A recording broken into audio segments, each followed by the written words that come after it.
Well, hi everyone. Thank you, Liz, for that really fantastic introduction, and thank you everyone for joining. And thank you, Lucas, Melissa, and David. I don't know, is David? Oh, you're there. Okay, you're next to Melissa. Okay, that's weird. Perfect. Great. Bueno. I'll get. You're there. Okay, fantastic. So we'll start with a 5-minute introduction on you guys, because obviously some of you have been in the space that you're involved right now for a very long time, but in the case of Lucas, it's been a transition, and I'm just very interested about your background first, and then spend a few minutes on your company and a bit of background on both you and the company, please. Lucas, okay. Let's start Thank with you, Bea. This is my second venture. I founded in 2006 an e-commerce company called Privalia, one of the pioneering e-commerce companies in Spain and then in Southern Europe and Latam. I sold the company in 2016, and 1 year later I started a new venture, O11H. Our mission is to accelerate the transition to a sustainable built environment. This is being able to build net zero, to construct high-rise buildings for urban densification with a neutral carbon footprint, and enabling anybody on Earth to be able to do that, being architects, engineers, general contractors, and contractors. The company is 2 years old. We've delivered our first almost net zero building in Hospitalet, in the Barcelona metropolitan area, achieving a 90% reduction of embodied carbon in a building that has been raised in 40% less time than a conventional building, and with a very good result, because the developer that hired us already sold the building to a real estate investor. So it's really not our MVP only, but our minimum marketable product.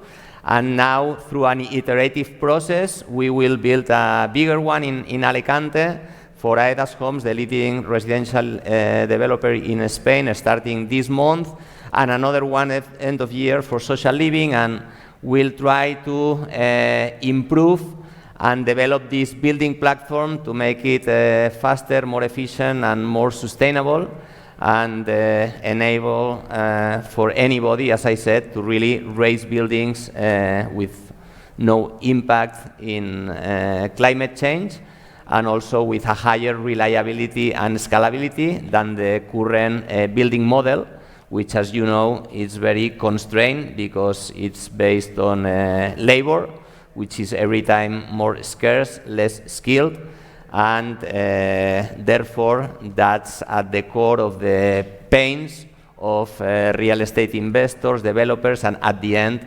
the people that require a better home or a refurbished home. And the transition, because you started this business with your co-founder from Privalia, you brought in your previous team from Privalia, and then also from Social Point. How did you manage to get all the people to basically follow you and start this very, very, this very ambitious, life-changing company? As you can imagine, transforming construction is a complex, ambitious project, and I wanted to try to have the biggest potential impact. For that, you need to create something that is really scalable. I mean, it's not enough to build one building among 1,000 for people which has an income that allow to pay a premium. I mean, you need to build 1,000 buildings of 1,000, and that includes affordable living, which is the main market and also another important social challenge.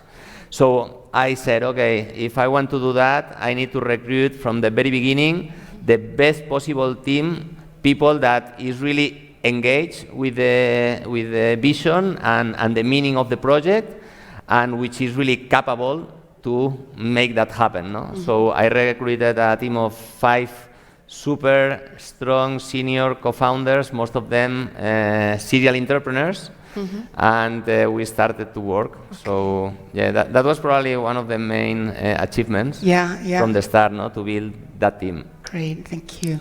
Melissa, your story. Thank you, Beatrice. Hi, everyone. Thank you for inviting me to the South Summit. I'm Melissa Duncan, the Executive Director of Fairtrade International, and I hope that you will all recognize the Fairtrade mark. So that's a tin of Ben & Jerry's ice cream. It's actually empty. I finished it this morning, so it wouldn't melt on the page.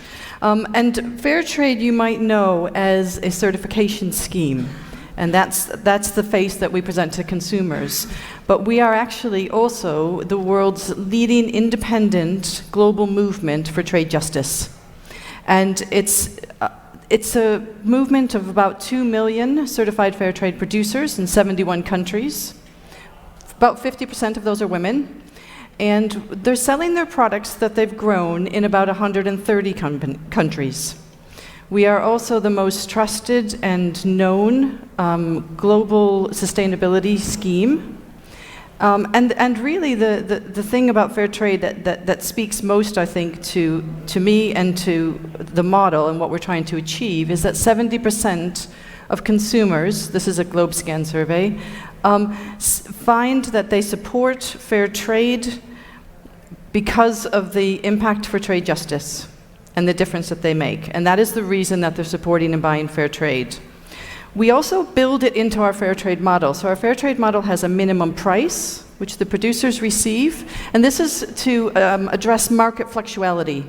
So when there's fluctuations in prices, we have a minimum price that they received. There's also a premium payment, which is separate, and that's invested in the communities where the producers live and work. And finally, there's a license fee associated with having the mark on a product, and that money goes to support producer services on the ground. So that's our fair trade model, and that comes together to have major impact really from the farm, from our producers, to the consumer on the retail shelves. Great, fantastic. Thank you, Melissa. And I don't know if David can give us his intro or... Sure. Hopefully you can hear me. Well, it's a great pleasure to be here today. So just to give a little and to tell you about what I've been working on, I've been a bit of a serial entrepreneur. I spent the last 15 years working on a model to create companies at the basis of what we used to call venture labs. That's now become the engine behind a Cambridge, Massachusetts-based venture capital firm or innovation firm called Flagship Pioneering that's launched about companies most famously in I've personally been able to 5 companies across energy, across agriculture, but I spent most of my time in thinking. And about 3 years ago, launched a company called Bello Health, which I'm running full time. And this was driven by this recognition that as we think about the power of therapeutics to positively transform lives, we've only gotten to the tip of the iceberg. And what we need is a foundational and a fundamental transformation. That is, when you think about the number of diseases that exist, 13,000 diseases, and the number of drugs that have ever been approved, 1,500, we've barely made a dent. And when you think about the net of those drugs, there's so many that have been developed for the same disease, for the same even biological intervention, that we haven't really been able to get the depth that we want of being able to positively influence health. We saw an opportunity to transform this. That's enabled by what we can now do with data, with computation, with understanding complex systems through things like machine learning. And then what we did in 2018, we launched a company called Bello Health. We've built a data network that some of the large-scale access to data in the world. We've built a fully integrated development system that allows us to go from beginning to the end of the process on a unified basis using computation to reduce cost, to reduce time, and to increase probabilities. And with that, that gives us the tools to be able to being transformational, that's not enough. So the way we've been doing this is we develop drugs internally for the basis of proving out our capabilities, but then we put out technology offerings, software offerings, products into the market with the opportunity to help others be able to develop drugs. And we see an opportunity to ultimately democratize how drugs are discovered and developed, because if we can do that, we can start to fundamentally and foundationally change lives. That's what we set out to do about 3 years ago. We've been marching along our journey with great anticipation, and we're very excited to have multiple drugs in clinical testing right now, and a lot to follow that. Great, thank you, David. I'll follow up with you. So, if you had to choose one thing on the health space that the whole sector should have to focus on, would it be what you're doing, developing drugs differently, or is there something else that could be, of huge impact to the space? If we think, I know it's probably a very difficult question, but it's just if we had one idea that we had to take away, as for the audience, what should the health sector focus on to make a very big difference? I think the fundamental driver in the health sector is cost. But cost has so much complexity to it. That's what we're working on. We're working on the cost of developing drugs. We all hear it costs so much, it takes so long. Well, someone's got to take that on, and that's what we're trying to do.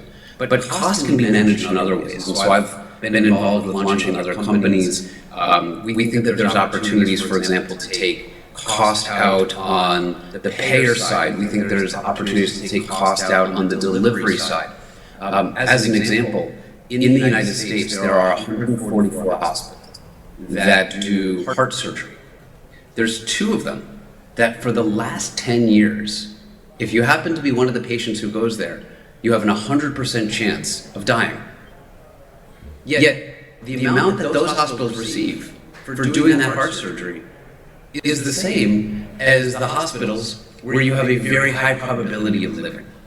And I'm pretty sure it's not because the ones where you have a high probability of living have easier heart surgery. Heart surgery is hard. It just is.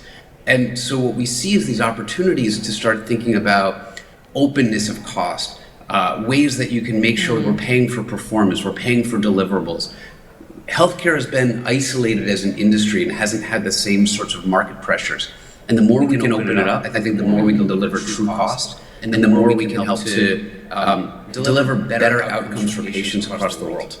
Okay, thank you. That makes so much sense. Absolutely, Melissa. You've been in the space in this world, let's say, for more than 15, 17 years. You were telling me before. What sort of challenges did you face when you started, and what changes have you seen in the past few years where there's a lot of consciousness? Just the fact that we have in this panel today wouldn't be an option, I think, 7, 8 years ago. Definitely. The challenge that I'm always given in the fair trade system is to sell more. So when a trade happens, this is when we create value and impact for the producers. And the producers who are in the fair trade system have gone through a rigorous process to become certified. And that gives them 2 things. One, it gives them the right to be on the fair trade register. And that's where you buy fair trade certified products to make, vanilla, chocolate, coffee, cocoa into products. They also then have the right to support services. But market access is the biggest challenge that they are always presenting to us. And they always say to the markets, so we have 19 markets, including here in Spain, that are promoting the fair trade mark and working with the companies to license the mark further. And they want us to sell more. They want you to buy more, to support fair trade more in your purchasing. And that is always the biggest challenge. So we want to take our impact from having the 2 million in the system, and now we're talking, how do we get to 1 billion? And to collectively, through all of the things that we do, we need to continue to grow. And that is always the challenge that the producers who are growing the cocoa beans and the coffee put on my plate, in my inbox every week. And I think what's different is what Beatrice alluded to, is that I don't think 5 years ago fair trade would have been here. on this stage. I don't think it would have been considered to be here. And I think now that the way the consumers, and those consumers are our customers, and we all know how important top-line sales are to any business, and that's true of fair trade, and that matters a lot to consumers now. You know, we've seen a COVID impact, we've seen climate change shift in people's thinking, and it is not enough to simply offer a good, cheap product. It needs to have more, it needs to be doing a wider job and have a positive impact on its community, society, and economics. Great. And Lucas, when I learned about your company, I was just very surprised that construction was responsible for almost 30% of emissions worldwide. Yeah. I don't know, my guess would have been 10%, 15%, and my perception is that people are not that aware about the construction impact on the environment.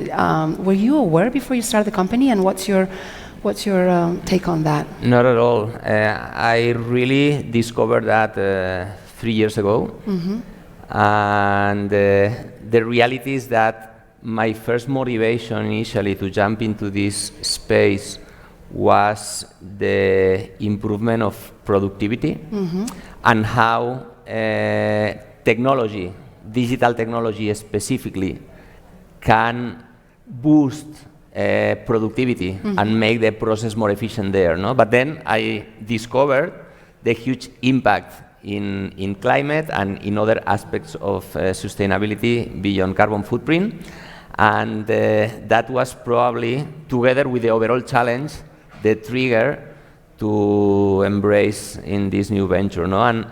And the main recipe to improve productivity, because productivity improvement is a prerequisite for affordability, reduce the cost of living, but also for sustainability, because there's a premium to pay to build net zero, and unless you reduce the cost of building by increasing the productivity, there's no space for adding sustainability on top, because people cannot pay more for their living. No?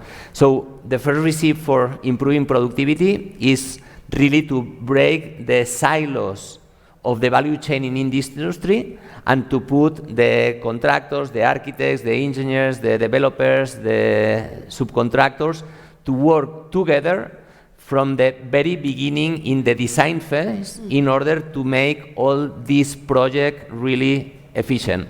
And the second one is really to put digital technology to work to support this process. And those two are the prerequisite for the third one, which is then to incorporate sustainable materials and circular principles into the equation, which will allow you to decarbonize the industry and to build net zero. Okay, and the biggest barrier to this, is it the construction mentality? I think there are several, but the reality right now is most of the people is not willing to pay for sustainability. Exactly.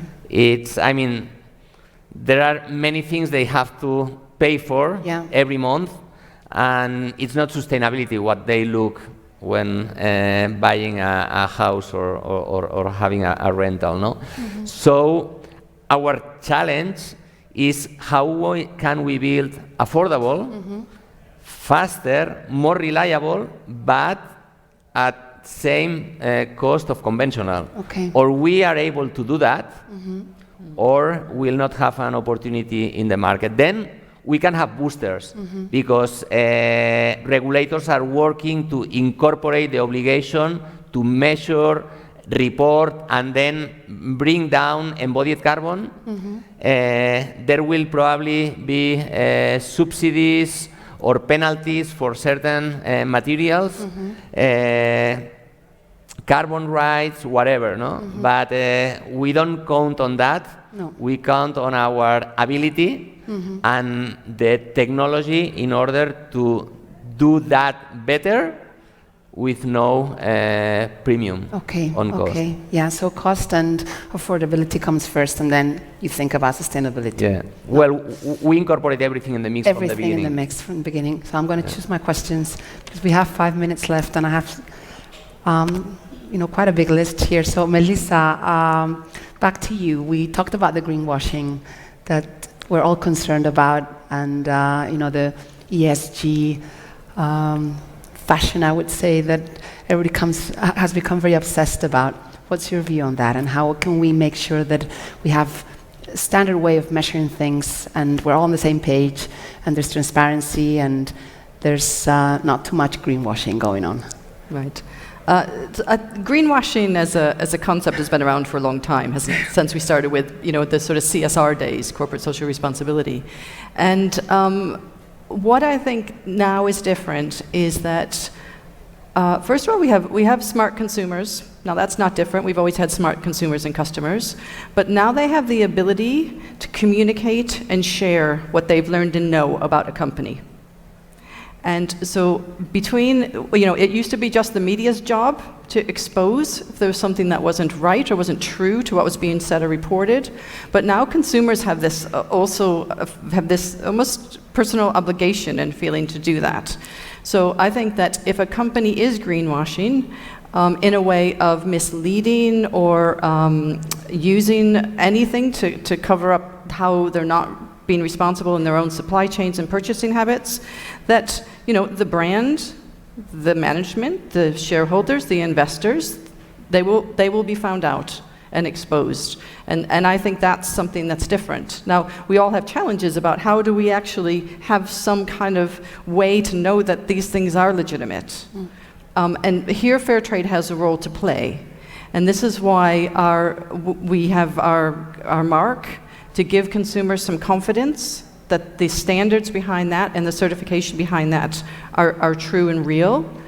But what it also shouldn't be perceived that means that product is perfect.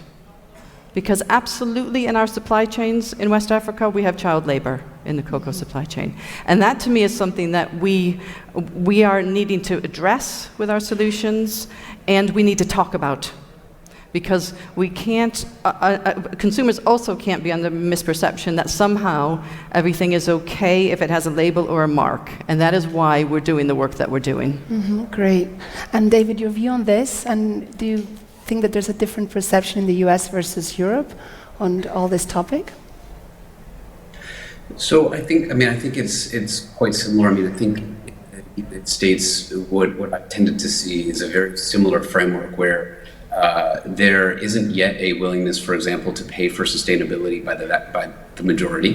Mm-hmm. At the same time, there's a question of what is truly sustainable, and I think what we've seen is that there is a fraction that doesn't care what the actual cost is, that's willing to pay as long as there's some basis for them to actually believe, but they're not willing to do the homework. And so having true, clear standard bodies, having a basis by which people have true comfort, I think is incredibly important. I think we've seen way too much in the context of some of the ESG movement of late where people are trying to cut corners, and there isn't that much patience for it. So I think making sure we do what's right, making sure people can invest in what's right, people can support what's right, and try to bring forth a sustainable future is incredibly important. Mm-hmm. Great, thank you. So we have 2 minutes left. I would ask each one of you to maybe think of a piece of advice for the audience, for people that are here and thinking about having an impact in their jobs, or maybe changing sectors, changing companies. Piece of advice, maybe even a book or a podcast that you would recommend, so that we have a takeaway from each one of you. Well, I would say probably first, be brave and bet for projects that can have a real impact through action. I mean, we will not need more apps to measure carbon footprint and offsetting with trees. We need companies that really transform the way to do things to impact climate or social. And then look for companies which have real intentionality behind, and probably which are in industries where the impact can be really, really big. No? Great. Melissa? I would say that look for impact wherever you are. So searching to become in an impact industry, I would say start from where you are, whatever industry that is. If it's digital, are you thinking about digital capacity and what that means for the environment? If you are in a large company, think about changing fair trade, your coffee for fair trade coffee. So you can make impact decisions and influence wherever you are, and I think that's the place that you should start. Great. And David? I'd say the most important thing in my mind is to be willing to be misunderstood persistently. And that is because when you have big ideas, when you have transformative ideas, they wouldn't be transformative if they were obvious to everyone else. And so by definition, when you're launching something that's going to be transformative, when you're pushing a new initiative, when you're trying to convince your boss that you want to do something differentiated, you have to get over that hurdle of disbelief. And that requires you to be misunderstood, embrace being misunderstood, take pride in being misunderstood, and then figure out how to bring the world along with you. Okay, fantastic. Thank you. We're right on time. So thank you so much, Lucas, Melissa, and David, and I hope you enjoyed the panel, and thank you again. Thank you, Beatrice.